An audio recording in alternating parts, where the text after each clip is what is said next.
Bu videoda 9 ta asosiy titanlar haqida qisqacha ma'lumot berib o'taman. Birinchi titan, hujumchi titan, kuchli va jangovar titan, erkinlikka intilish bilan bog'liq Eren Yeager uning eng mashhur egasi. Ikkinchi asosiy titan, ya'ni asoschi titan, Eldenlar titanlar bilan bog'liq eng kuchli qobiliyatlardan biriga ega. Xotiralarni o'zgartirish va boshqa titanlarga ta'sir qilish kabi kuchlari bor.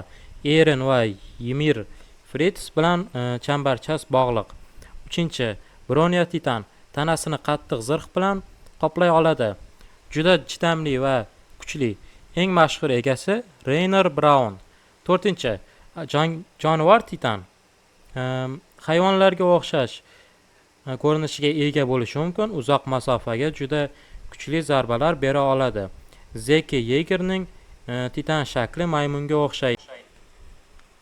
5. Arava titan tezligi va uzoq vaqt titan shaklida qolishi bilan ajralib turadi. Ustiga qurol-yarog' va jihozlar o'rnatish mumkin.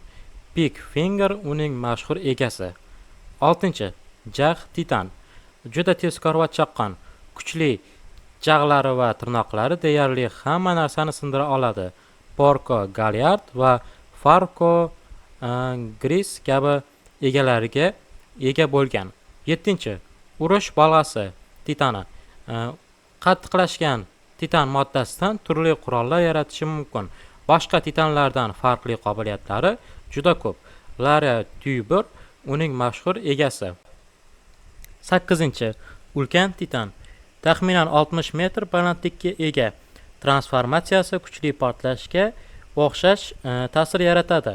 Bug' chiqarib atrofdagilarni uzoqlashtira oladi. Berthold Hover va keyinchalik Armin Arlert kabi egasi bo'lgan. 9. Ayol titan juda muvozanatli. Kuch, tezlik va chidamliligi yaxshi. Qattiqlashish qobiliyatidan foydalanadi. Annie Leonhardt uning egasi. Bu titanlarning har biri o'ziga xos kuchga ega, ammo ularning qaysi biri eng xavflisi? Bu savolga javobni keyingi videoda topamiz. Siz qaysi titan kuchini tanlagan bo'lardingiz? Kommentariyada yozib qoldiring. Keyingi videolarda ko'rishguncha